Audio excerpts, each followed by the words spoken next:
सब जानते हैं कि हम लेकर आते हैं एक ख़ास पेशकश जहां पर हम आपको बताते हैं कि देश की कामयाब बेटियों की कहानियां। और इसी कड़ी में हमारे साथ आज एक बहुत ही ख़ास मेहमान भी जुड़ी हैं जिनका इंट्रोडक्शन यहां पर मैं कुछ इस तरह से करना चाहूँगी कि साफ तौर से जैसे कि जिद है तो सब कुछ मुमकिन है, कुछ इसी तरह शुरुआत हुई है मामाअर्थ की।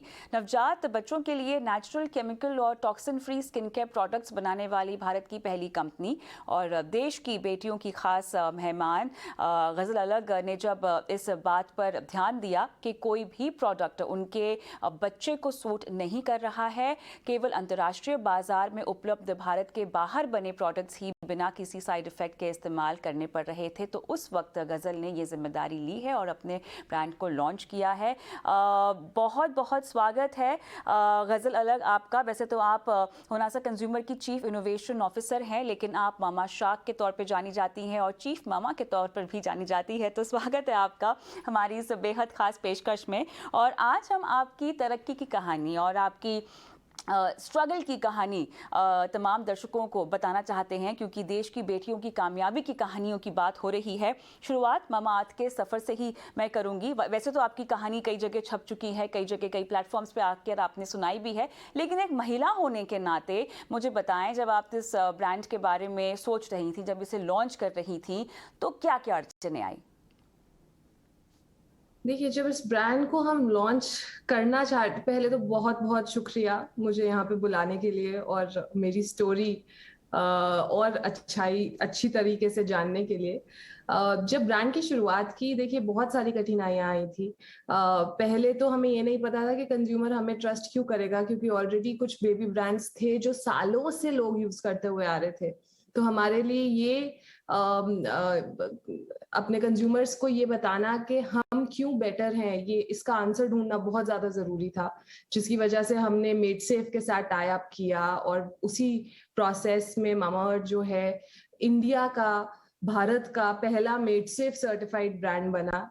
विच मीन्स के इसके अंदर जितने इंग्रेडिएंट्स थे, हमारे प्रोडक्ट्स जो हैं उनमें जितने इंग्रेडिएंट्स हैं, सब एक बेबी की स्किन के लिए सेफ है और एनवायरनमेंट के लिए भी सेम है। उसके अलावा शुरुआत में बहुत सारे लोग हमसे जुड़ना नहीं चाह रहे थे, क्योंकि जो हम सोच के बैठे थे कि ये ब्रांड ऐसे बनाएंगे, ऐसे ग्रो करेंगे, वो विजन बाकी सब लोग जो है नहीं देख पा रहे थे। तो उनको कन्विंस करना, ऐसे पार्टनर्स को अपने साथ काम करने के लिए राजी करना, अपने आप में एक काफी बड़ा चैलेंज था। बहुत सारे लोगों ने मना किया, बहुत सारे लोगों ने बोला कि हमें समझ नहीं आ रहा है कि आप कुछ ऐसा करना चाह रहे हो जो आज तक इंडिया में किसी ने नहीं किया।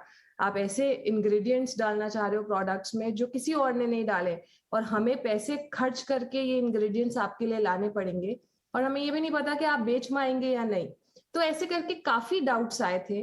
बट आई थिंक हमने वो कहते हैं ना, बूंद बूंद से घड़ा भरता है, तो हमने भी एक टाइम पे एक एक पत्थर जोड़ के जो है वो पानी का लेवल हम ऊपर लेके आए हैं, और हमने हर कठिनाई का सोल्यूशन निकाल के उसको सॉल्व करने की कोशिश की। बिल्कुल, और जिस तरह से आपने सोल्यूशन निकाला है वो पूरे देश के सामने है। वैसे मैं ये बता दूं कि खासतौर से मेरे परिवार में आपके प्रोडक्ट्स काफ़ी ज़्यादा पसंद किए जाते हैं, लेकिन निजी तौर पर एक महिला एंटरप्रेन्योर होने के नाते आपने क्या कुछ सीखा? क्योंकि इस शो के ज़रिए और आपके माध्यम से हम उन तमाम एंटरप्रेन्योर्स को प्रेरणा भी देना चाहते हैं, खासतौर से महिला एंटरप्रेन्योर्स को प्रेरणा देना चाहते हैं जो कि आगे आना चाहती हैं, जिन्हें अपनी सोच पर, अपने आइडियाज़ पर, अपने प्रोडक्ट्स पर भरोसा है, कहीं ना कहीं बस वो किसी कश्मकश में रह गई हैं और आगे नहीं बढ़ पा रही हैं। क्या कहेंगी आप उन्हें?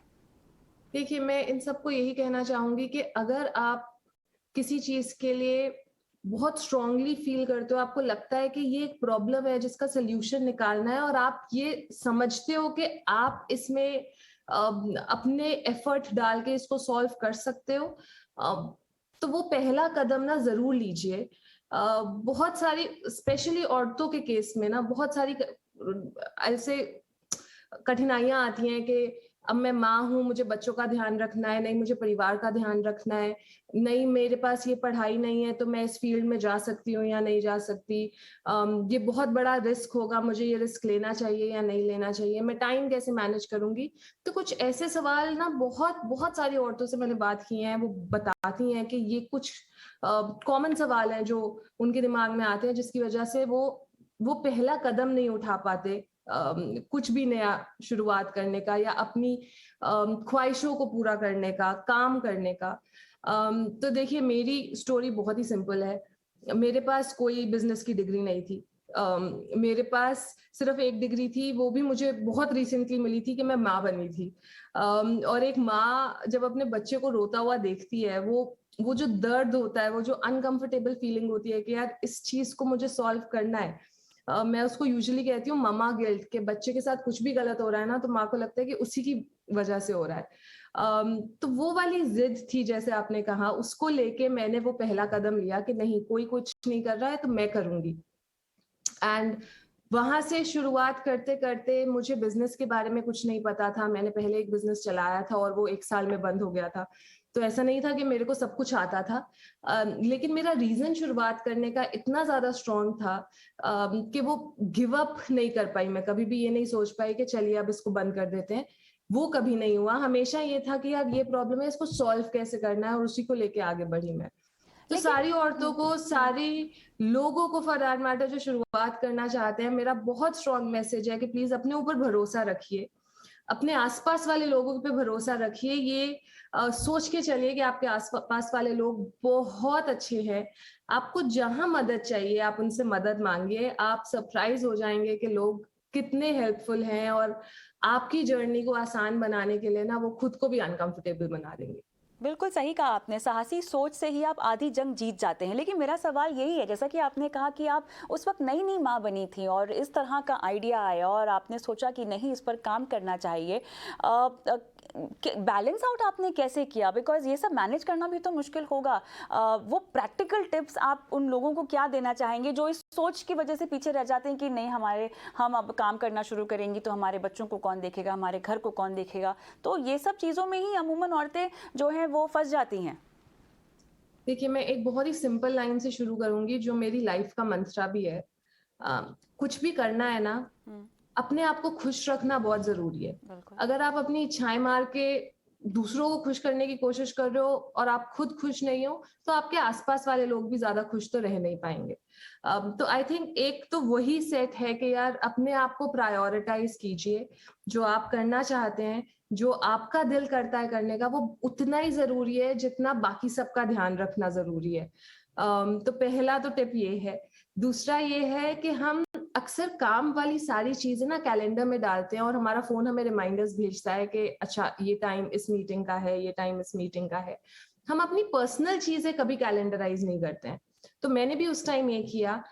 मैंने अगर अपने बेटे को डॉक्टर के पास लेके जाना था, मैंने वो भी कैलेंडर में डाला। अगर मेरे को अपने लिए समय निकालना था, मैंने वो भी कैलेंडर में डाला। तो उससे ये हो जाता है कि बहुत ज्यादा प्रेशर जो होता है ना कि आपको ये सारी चीजें याद रखनी है, वीकेंड पे ये करना है, वीकडे पे ये करना है, वो निकल जाता है और आप ज्यादा काम कर पाते हैं। और तीसरा, मैंने सुबह 5 बजे उठना शुरू किया और इवेंचुअली मैंने वो समय जो है 5 से 4 बजे उठना शुरू किया। क्योंकि जो सुबह वाले 2 से 3 घंटे आप अपने आप को देते हो, अपना पूरा दिन आप अलाइन कर पाते हो, आप सोच पाते हो कि उस दिन के लिए क्या काम जरूरी है और क्या नहीं। उससे आप अपने दिन के घंटे बढ़ा पाते हैं। क्योंकि आपको जो है इवेंचुअली पूरे डे में काम क्या करना है ये नहीं सोचना है, सिर्फ करना है और खत्म करना है, उसमें कम समय लगता है। तो आई थिंक ये 3 टिप्स जो है, अपने आप को जरूरी समझिए और अपनी इच्छाओं को, अपने आप को खुश रखने पे फोकस रखिए, कैलेंडराइज कीजिए और सुबह जल्दी उठ के अपने दिन के 2 से ढाई घंटे जो है बढ़ाइए। इन 3 चीजों ने मुझे बहुत हेल्प किया था। बैलेंस तो मिथ होता है, बैलेंस कभी भी नहीं अचीव होगा, बट आई थिंक जो आप सोचते हैं अगर आप उसका 80-85% भी कर पाए, वो भी एक बहुत अच्छा नंबर है, rather than कि आप उस चीज को करें ही ना। तो ये कुछ चीजें एटलीस्ट मुझे काफी हेल्प की। चलिए, तो अपनी खुशी को प्राथमिकता दें और अनुशासन थोड़ा सा आपको शामिल करने की ज़रूरत है। लेकिन क्योंकि मैं अभी हमने जाना कि आपने एंटरप्रेन्योर्स के लिए ख़ास मेंटरशिप प्रोग्राम की भी शुरुआत की है।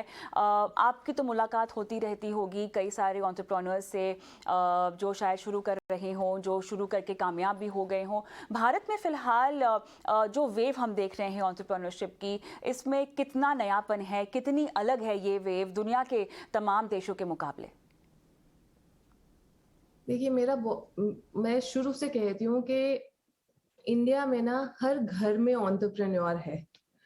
चाहे वो छोटा बिज़नेस कर रहा हो, चाहे वो चाय का ठेला चला रहा हो, एक बिज़नेस मेंटालिटी, एक ये मेंटालिटी कि यार बिज़नेस करना है, धंधा करना है और ऐसा धंधा करना है कि हम उससे पैसे कमाएँ। ये इंडिया में बहुत स्ट्रॉन्ग है, तो आई थिंक ये एक चीज़ है जो हमें बाकी सारे देशों से अलग करती है। उसके अलावा इस टाइम जैसे मैं शार्क टैंक इंडिया पे भी गई या मैं एंजल इन्वेस्टमेंट्स भी करती हूँ शो के बाहर। मुझे ये रियलाइज़ हो रहा है कि टियर 1 से तो आइडियाज़ आते ही थे, नए-नए लोग आते ही थे जो पेडिग्री है, जो आईआईएम, आईआईटी गए हैं, अच्छे कॉलेजेस से पढ़े हैं। वो लोग तो हमेशा हमारे तक पहुँच ही जाते थे। लेकिन टियर 2, टियर 3 सिटीज़ से भी बहुत सारे एंटरप्रेन्योर्स आ रहे हैं और बहुत अच्छे-अच्छे आइडियाज़ लेके आ रहे हैं। उनका बिज़नेस सेंस इतना स्ट्रॉन्ग है कि वो किसी बड़े स्कूल्स, कॉलेजेस में नहीं गए हैं, लेकिन उन्होंने अपने घर के लोगों से जो बिज़नेस करते हुए आ रहे थे, कुछ बेसिक सीखे हैं बिज़नेस के और वो अपने जो है पिच में इम्प्लीमेंट करते हैं और उसको लेके जो है बड़ा सोचने की कोशिश करते हैं कि यही बिज़नेस जो है हम बड़ा कैसे बना सकते हैं।